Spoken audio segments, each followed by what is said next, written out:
अपने पापों का प्रायश्चित किए बिना मात्र तुम्हारे निकट आकर मोक्ष न प्राप्त कर सके। प्रभु, मैं आपके आदेश का पालन अवश्य करूंगा।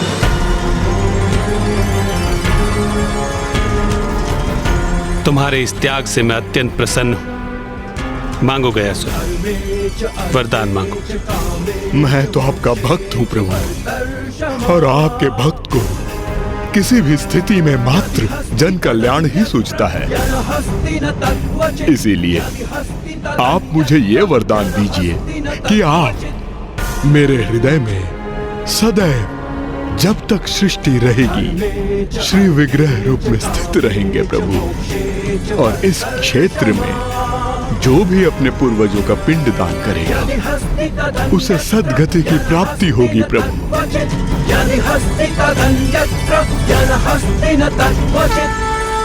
तथास्तु, तथास्तु, तथास्तु। गयासुर, मैं तुम्हें वरदान देता हूं कि भूमि में समाने के पश्चात तुम्हारे शरीर के ऊपर की भूमि को पवित्र गया भूमि कहकर पुकारा जाएगा, और जो कोई भी अपने पूर्वजों का पिंडदान इस भूमि पर करेगा उसके पितरों को सद्गति प्राप्त होगी। और जिस दिवस इस पावन भूमि पर पिंडदान होना बंद हो गया उस दिवस तुम्हें धरती के ऊपर आने की अनुमति होगी। मुझे मनोवांछित फल देने के लिए धन्यवाद प्रभु। अब कृपा कर आपके आदेश का पालन करने में मेरी सहायता कीजिए प्रभु।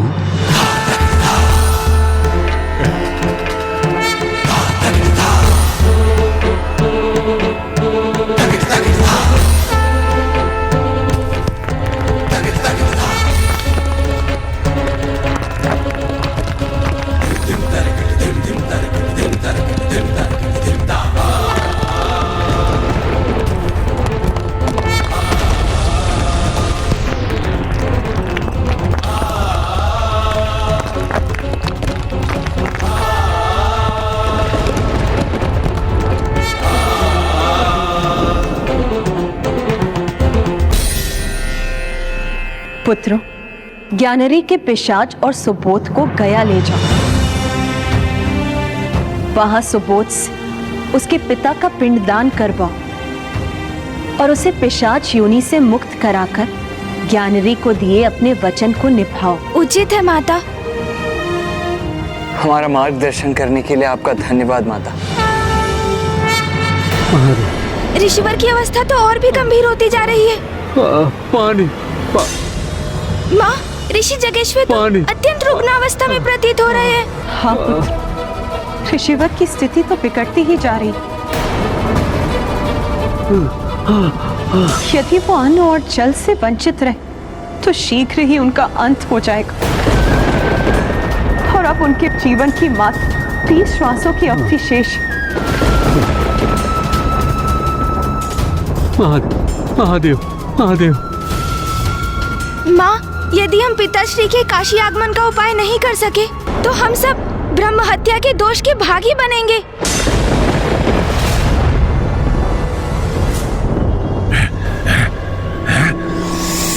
सर्वप्रथम गणेश जी कुमार कार्तिकेय मंदिर के भीतर गए, फिर अचानक बाहर आए और तीव्र गति से कहीं और चले गए, फिर लौट कर आए और मंदिर के भीतर चले गए। और अभी भी मंदिर के भीतर ही है।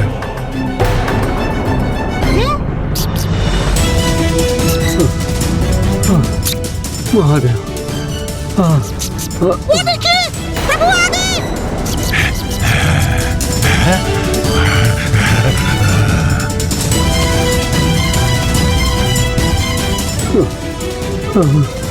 महादेव, महादेव। पिताश्री, प्रभु गणेश जी और गुरुदेव तो लौट रहे हैं, किंतु वो अपने साथ किसे ला रहे हैं? महादेव,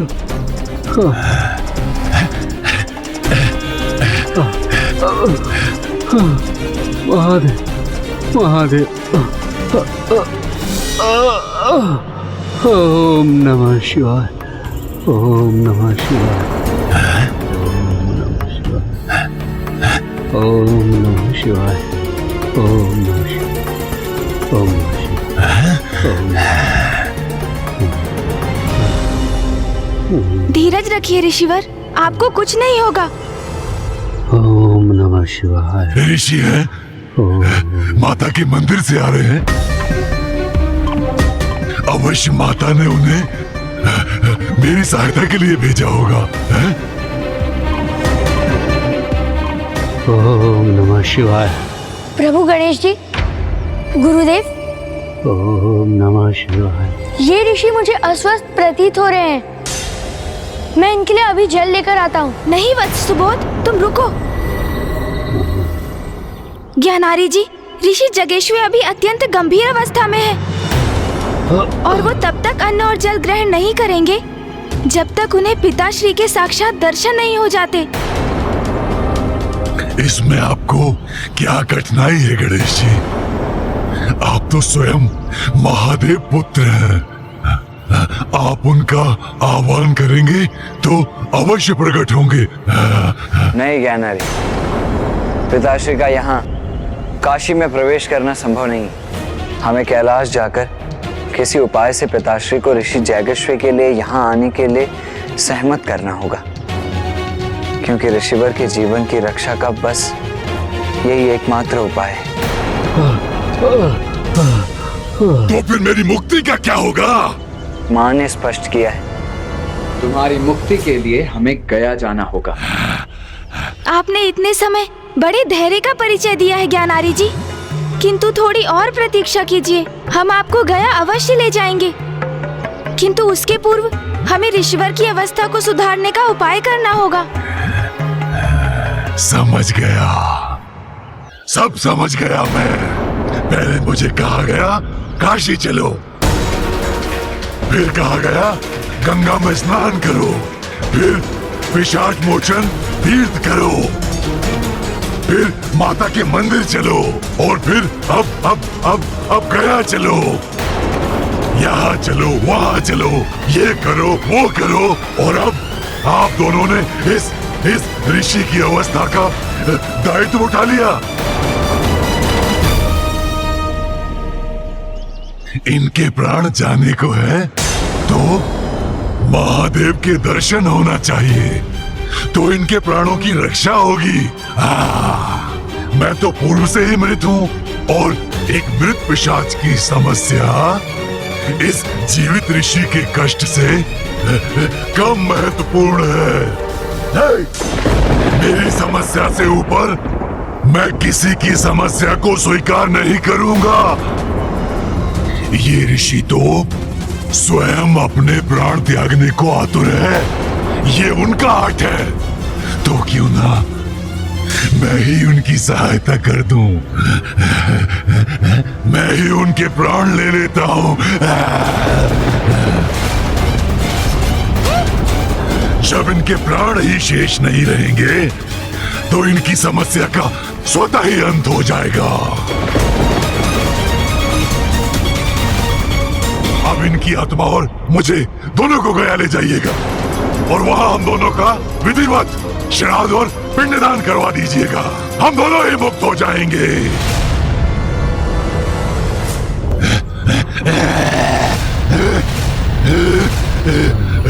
रुकिए ज्ञानारी जी। नहीं, मात्र यही मार्ग शेष है, और कोई अन्य उपाय नहीं हो सकता। जब तक इसे दंड नहीं दूंगा, ये पिशाच रुकने वाला नहीं है। भैया रुक जाइए। जब तक जीवित थे आप निरंतर पाप करते रहे, और अब मृत्युपरांत भी आप पाप कर रहे हैं। हत्या करने जा रहे हैं, वो भी एक तपस्वी ऋषि की। महादेव के परम भक्त की हत्या करेंगे आप। ज्ञात भी है आपको, यदि आपने ऋषि जगेश्वर का स्पर्श भी किया तो महादेव के कोप के भागी बनेंगे आप। उनकी क्रोधाग्नि भस्म कर देगी आपको।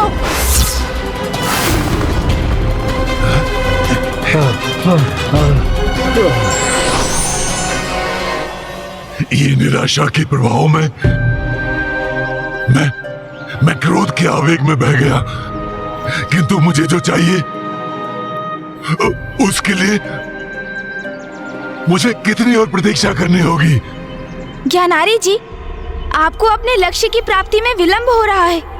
इसका अर्थ ये तो नहीं कि आप किसी अन्य के प्रति हिंसक हो जाएंगे। एक दुर्बल अस्वस्थ ऋषि पर आक्रमण कर बैठेंगे।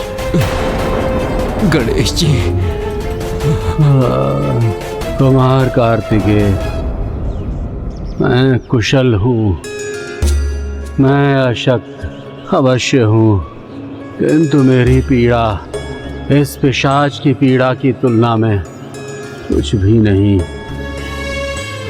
आप मेरी चिंता मत कीजिए, मेरी तो भक्ति में ही शक्ति है।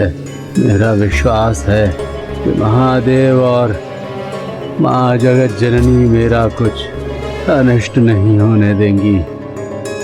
हाँ ऋषिवर, आप सत्य कह रहे हैं।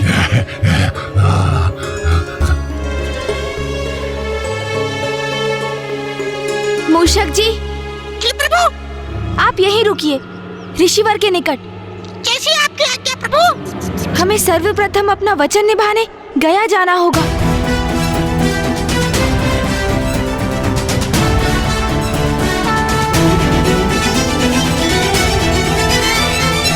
माता, आपको इस प्रकार काशी में एकाकी छोड़कर जाने का मन तो नहीं कर रहा है, किंतु आपके आदेश का पालन करने हेतु सर्वप्रथम हम ज्ञानारी जी की सहायता करने, उन्हें पिशाच योनि से मुक्ति दिलाने, उन्हें गया ले जाएंगे।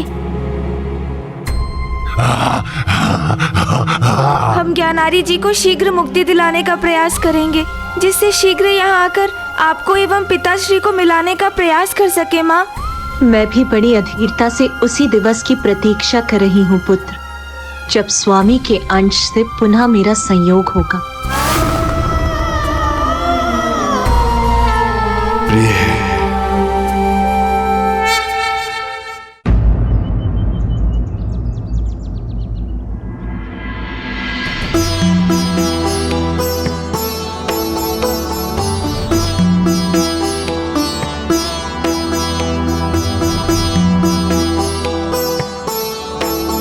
यहाँ मेरे समान मुझे अतृप्त आत्माएं दिखाई दे रही हैं, अर्थात ये वही स्थान है जहां मुझे मुक्ति प्राप्त होगी।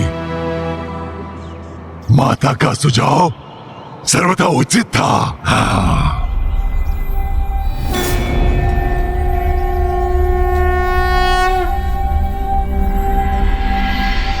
इस आत्मा को मुक्ति दिलाने के लिए हमें श्राद्ध करना होगा, परंतु मुक्ति कितनी आसानी से मिलेगी वो इस बात पे तय होगी कि जिनका पिंडदान हो रहा है वो अपने जीवन काल में कितने पाप किए हैं। पिताश्री ने तो अनेकों पाप कर्म किए हैं, उनके लिए मुक्ति पा पाना कैसे सरल हो पाएगा? किंतु जो भी हो, हमें अपने दिवंगत संबंधियों को पूर्ण रूप से मुक्ति दिलाने का प्रयास अवश्य करना चाहिए। यही हमारा धर्म है। पितृलोक वो लोक है जहाँ हमारे पूर्वजों की आत्माओं का वास होता है। चंद्रलोक स्वर्गलोक से भी उच्च स्थान पितृलोक का होता है। यदि किसी का उचित प्रकार से श्राद्ध कर्म ना किया गया हो तो मृतक की आत्मा भटकती रहती है। उसे शांति केवल उचित प्रकार से किए श्राद्ध कर्म से ही मिल सकती है।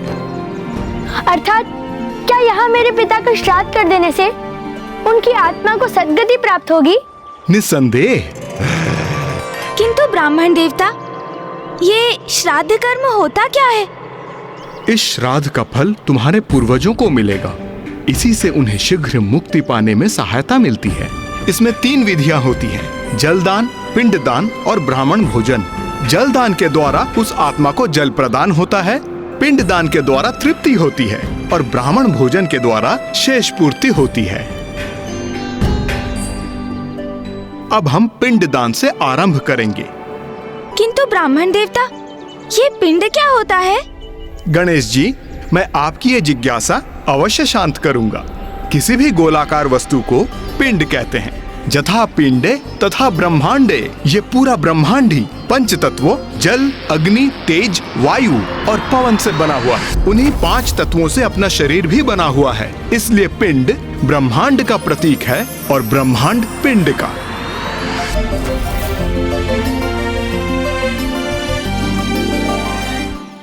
यहाँ तक कि हमारा शरीर भी एक पिंड ही है, और पितरों का पिंडदान इसलिए किया जाता है ताकि उनका पिंड अर्थात इस शरीर रूपी पिंड से आसक्ति छूट जाए और वो आगे की यात्रा आरंभ कर सकें और दूसरा पिंड या दूसरा शरीर या मोक्ष पा सकें। ब्राह्मण देव, हम पिंडदान का महत्व तो समझ गए, किंतु ये जल तर्पण क्यों आवश्यक है? मृत व्यक्ति की आत्मा को जल की बहुत प्यास होती है, किंतु उसे किसी भी जल के स्रोत के निकट जाने की अनुमति नहीं होती है। इसलिए उसके पुत्र द्वारा दिया गया जल उसकी प्यास बुझाता है और वही जल वो आत्मा ग्रहण करती है। इसलिए जल का तर्पण परम आवश्यक है।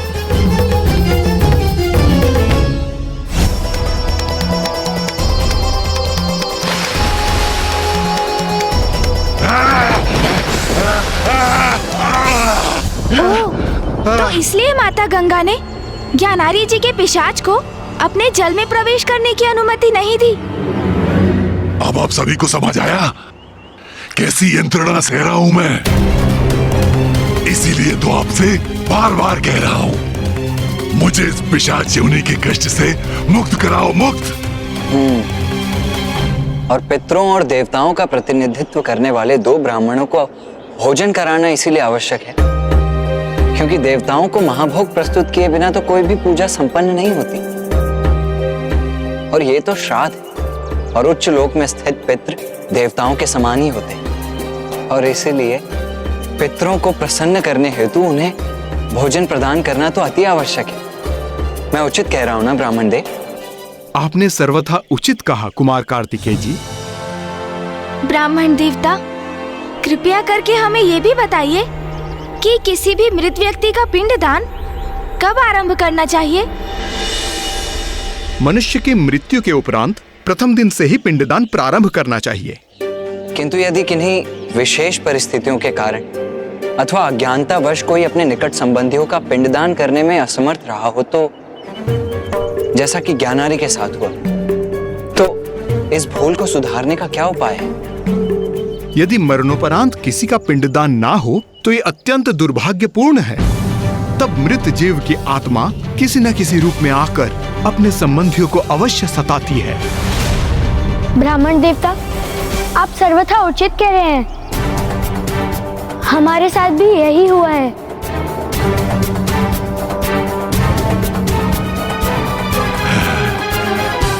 किंतु समस्या का निवारण भी संभव है। गया की पावन भूमि है वो समाधान।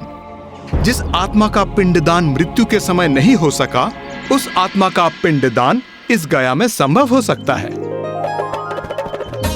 और पिंडदान होते ही उस मृत शरीर की आत्मा का अपने मृत शरीर से मोह भंग हो जाएगा और उस पिंडदान के प्रभाव से उसे एक नवीन शरीर प्राप्त होगा जिसके द्वारा वो उत्तम लोकों की यात्रा करेगी।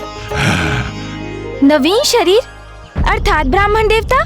मृत्युपरांत प्रथम दिवस से जैसे ही पिंडदान की विधि आरंभ होती है, तभी प्रतिदिन उस आत्मा के लिए एक नवीन शरीर उत्पन्न होने लगता है और ये प्रक्रिया 10वें दिवस में जाकर समाप्त होती है। नवीन शरीर? तो क्या मुझे भी नवीन शरीर प्राप्त हो जाएगा? फिर मुझे मुक्ति पाने की क्या आवश्यकता है? इस नवीन शरीर को यातना शरीर कहते हैं। यातना शरीर? किंतु उसे यातना शरीर क्यों कहा जाता है ब्राह्मण देवता?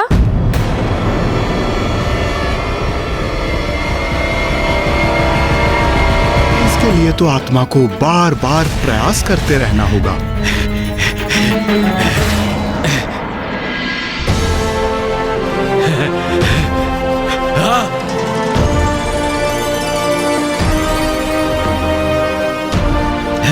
ब्राह्मण देवता, इनका तो संपूर्ण शरीर ही प्रस्तुत हो गया, तो फिर 10वें दिन के पिंडदान से क्या होगा? उससे जो भी हो, तुम तो शीघ्र मेरा पिंडदान कर डालो पुत्र, क्योंकि अभी तक जो भी हुआ उससे बहुत प्रसन्न हूं मैं, क्योंकि मैं पुनः पूर्ववत हो गया हूं।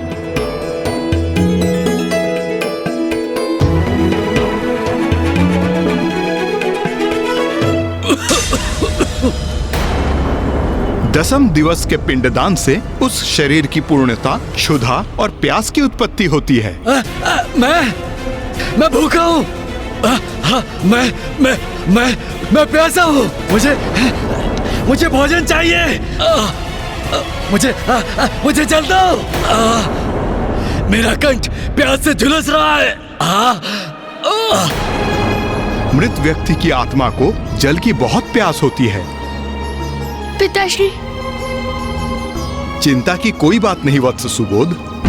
10वें दिवस के पश्चात 11वें और 12वें दिवस पिशाच भोजन ग्रहण करता है और वो भोजन आपके द्वारा दिया जाने वाला पिंड है।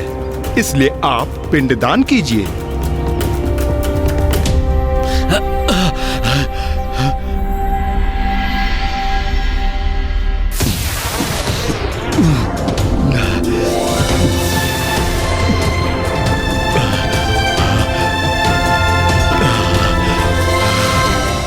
भोजन।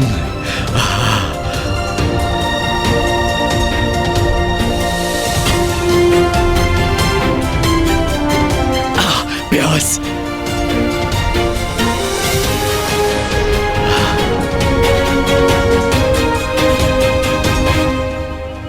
कितना प्यासा था मैं। अब तृप्त हुआ हूं मैं। वत्स सुबोध, अब आपको साहस का परिचय देना होगा। ये ब्राह्मण मेरे पुत्र को साहस रखने के लिए क्यों कह रहा है? आप ऐसा क्यों कह रहे हैं ब्राह्मण देवता? ऐसा क्या होने जा रहा है अब? वत्स सुबोध, अपने पिता को आप अंतिम बार देखने जा रहे हैं और इसके उपरांत उसकी यातना की उच्च लोकों की यात्रा प्रारंभ होगी, जो तुम्हारे पिता के लिए अत्यंत कठिन अनुभव होगा और जिसका साक्षी बनना आपको भी कष्टदायक होगा।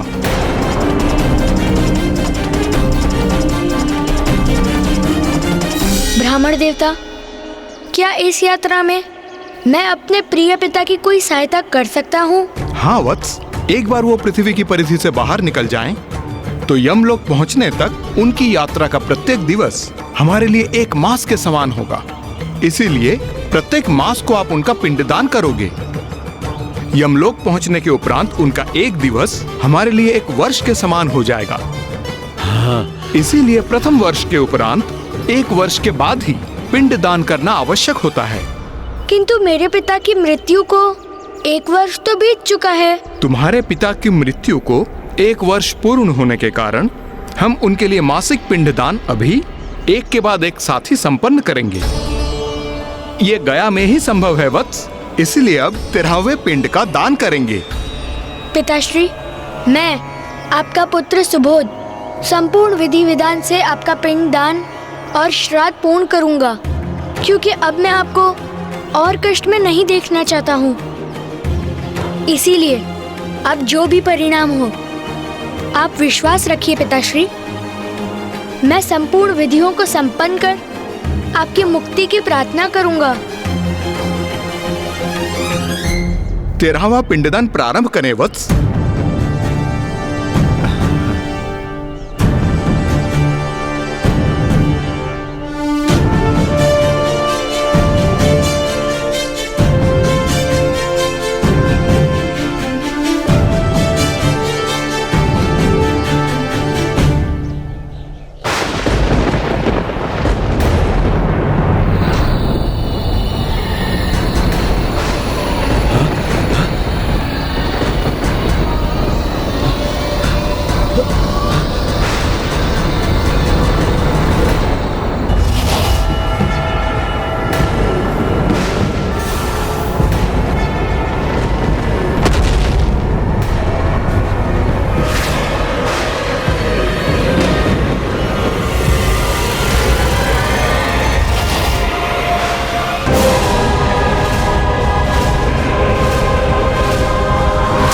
तेरहवें पिंडदान के साथ आत्मा को यमदूत बंदी बनाकर ले जाने के लिए आते हैं।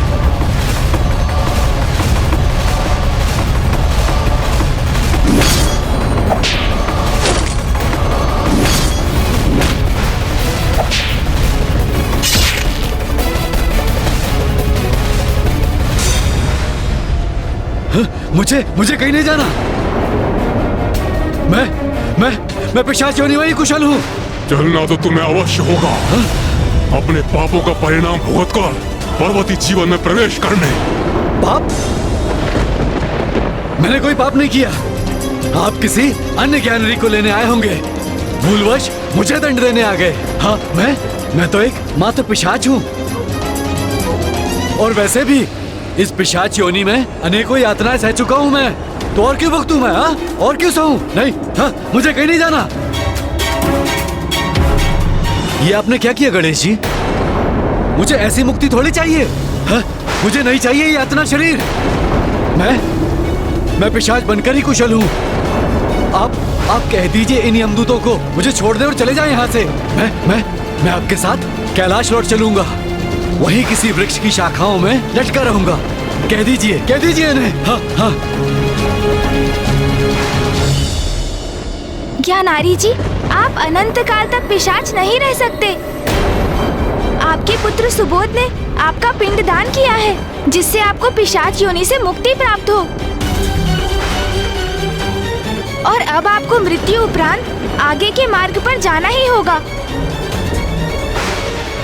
और इस कठिन यात्रा में आपका सहायक बनने हेतु सुबोध प्रत्येक मास आपका पिंड दान करेगा।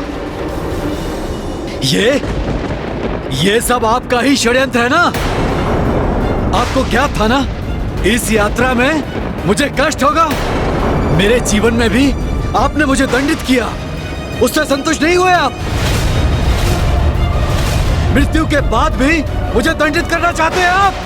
नहीं भैया, उन्हें जो कहना है उन्हें कहने दीजिए। वो अभी भयभीत है, और जब भी उन पर भय छाता है तो वो उचित अनुचित का भेद भूलकर कुछ भी कह जाते हैं।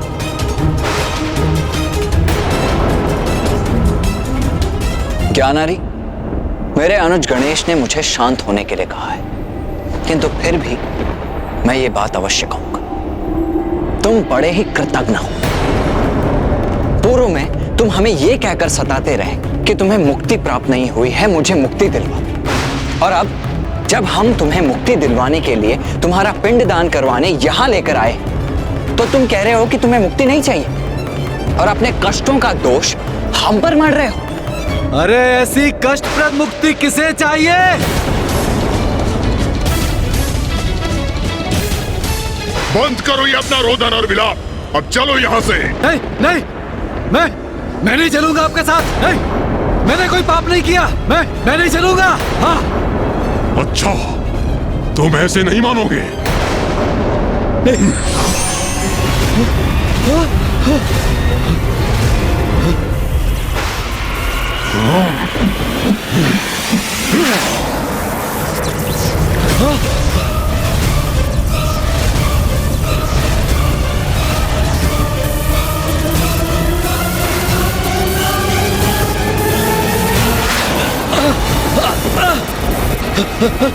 नहीं पुत्र सुबोध, पूजा के स्थान से उठने पर पूजा अधूरी मानी जाती है। इसीलिए तुम्हें ही नहीं, हम सभी को भी यहाँ स्थित होकर रहना होगा।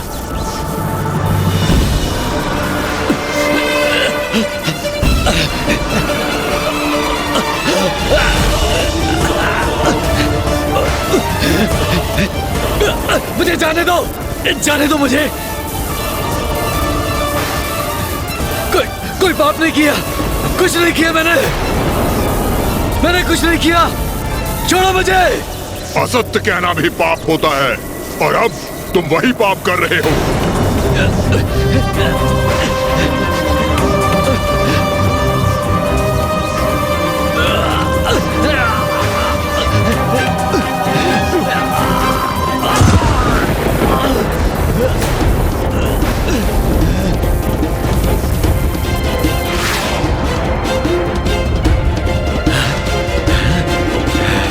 तुम हमारा बहुत समय व्यर्थ कर चुके हो ज्ञानारी, और हमारा समय व्यर्थ हो ये हमें कदापि स्वीकार नहीं।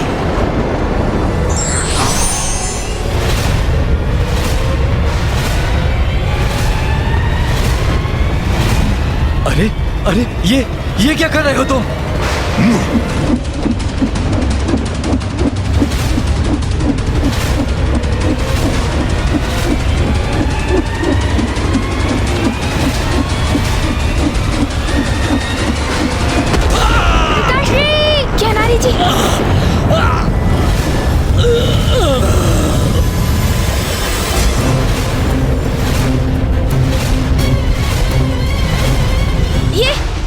किया आपने?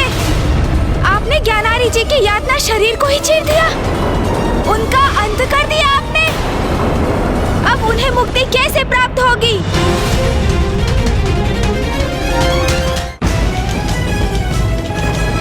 ये कैसा अनर्थ हो गया यहाँ?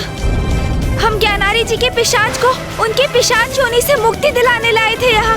उनका पिंडदान संपन्न होने से वो प्राप्त भी हुई उन्हें और उन्होंने यातना शरीर धारण किया, किंतु तभी आप दोनों ने उनका वध कर दिया। प्रणाम प्रथम पूज्य गणेश जी। यहाँ जो भी हुआ वही होने का विधान है। हमने कुछ भी अनुचित नहीं किया। यातना शरीर यातना पाने के लिए ही धारण किया जाता है। ज्ञानारी ने अपने जीवन में जो भी पाप कर्म किए हैं उसके दंड स्वरूप उसको यातना भोगने के लिए ही ये यातना शरीर दिया गया है। किंतु आपने तो उसका अंत कर दिया है, फिर अब वो कैसे दंडित होगा? प्रणाम देव सेनापति कुमार कार्तिकेय। मृत्यु की असहनीय यातना अनेकों बार सहेगा ये। इस भयंकर यंत्रणा के बाद पुनः और यंत्रणा देने के लिए इसे बार बार पुनर्जीवित करेंगे। किंतु इनके यातना शरीर को इस प्रकार जीवन मरण के चक्र में क्यों डालेंगे आप? दुरात्मा है ये। अपने जीवन में अनेकों पाप किए हैं इसने। ऐसे पापियों के पाप कर्म का यही परिणाम होता है। बार बार मृत्यु का कष्ट भोगेगा ये। जब तक अपने पापों का समुचित दंड नहीं प्राप्त कर लेता तब तक ऐसे ही अपने पापों का दंड भोगता रहेगा। ऐसी भयंकर यंत्रणा देकर इसे यमलोक लेके जाएंगे हम। इसका कण कण हाहाकार कर उठेगा।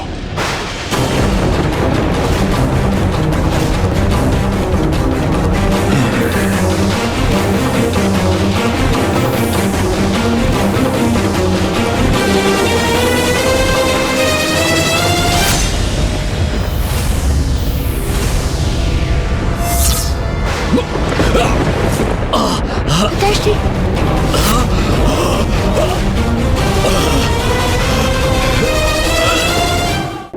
अपार पीड़ा का अनुभव हो रहा है मुझे। जैसे किसी ने खड़क से मेरे वक्ष पर वार कर दिया हो, किंतु मेरे शरीर पर कोई घाव शेष क्यों नहीं? मुझे इतना कष्ट क्यों हो रहा है? नवीन प्राण अवश्य फूकेंगे इसके शरीर में, किंतु पूर्व के कष्ट निरंतर सताएंगे इसे। जैसे जैसे आगे बढ़ेगा मृत्यु भोगेगा, जीवित होगा, उसकी कल्पना मात्र से इसका हृदय कांप उठेगा। ऐसी यातनाएं सहेगा ये। इन यातनाओं का कष्ट इसका पीछा नहीं छोड़ेगा। उन कष्टों का निरंतर अनुभव करेगा ये, जो प्रत्येक यातना के बाद और बढ़ते जाएंगे।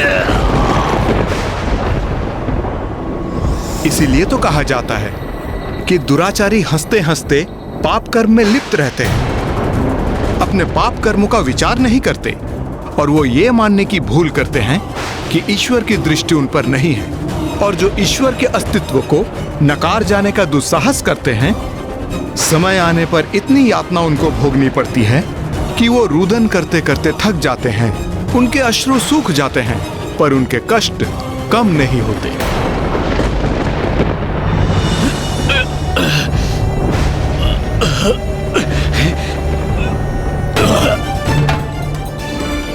ऋषिवर, मैं तो पूर्व से ही प्यास से तड़प रहा हूं, तो अब रुदन करने के लिए अश्रु कहां से लाऊंगा?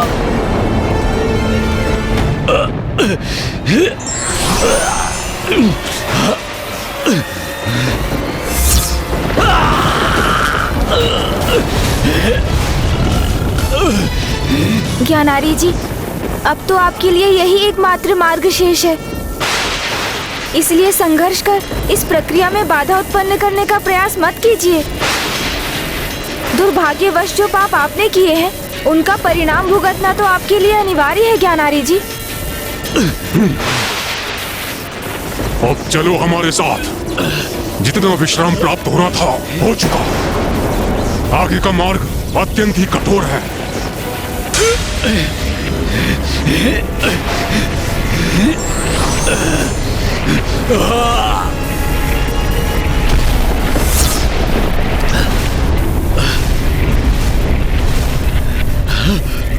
ये कैसा द्वार खुल रहा है मेरे समक्ष?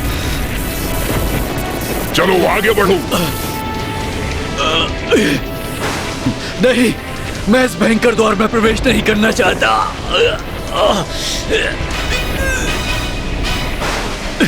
गणेश जी, आप और कुमार कार्तिकेय मुझे यहाँ तक लेकर आए, मुझे मेरी पिशाच योनि से मुक्ति दिलाने में मेरी सहायता की। अब एक और याचना है मेरी, आप अपनी दिव्य दृष्टि से मेरे गंतव्य लोक तक, जो अवश्य नरक ही होगा, मेरे इस आगामी यात्रा में प्रत्यक्षदर्शी बने, जिससे आपके माध्यम से संसार भी मेरी इस दुर्गम यात्रा का साक्षी बन सके। मेरे इस उदाहरण से सीख पाकर अन्य जीव पापों से दूर रहने के लिए प्रेरित हो। और प्रभु, मेरे पुत्र को इस यात्रा का विवरण दीजिएगा। मैं अपने जीवन में उसे कुछ उचित सिखा नहीं सका, किंतु कदाचित मेरी मृत्यु के पश्चात तो उसे कुछ सिखाने में समर्थ होऊंगा। प्रभु, मैं अपने संपूर्ण जीवन में आपको भला बुरा कहता रहा, आपको क्षति पहुंचाने का प्रयास करता रहा, किंतु आपने मुझे इस पिशाच योनि से मुक्त कराकर मुझ पर उपकार किया। आप अत्यंत दयालु हैं प्रभु, सभी देवताओं से भिन्न हैं, इसीलिए तो आप अग्रणी हैं, प्रथम पूजनीय है प्रभु, प्रथम पूजनीय। मैं आपकी पीड़ा समझ सकता हूँ, इसलिए जो हुआ सो हुआ। अब आप दंड सहकर अपने पापों का प्रायश्चित कीजिए और स्मरण रखिए, निराशा के गहन अंधकार का अंत आशा की प्रकाश की किरण से अवश्य होता है।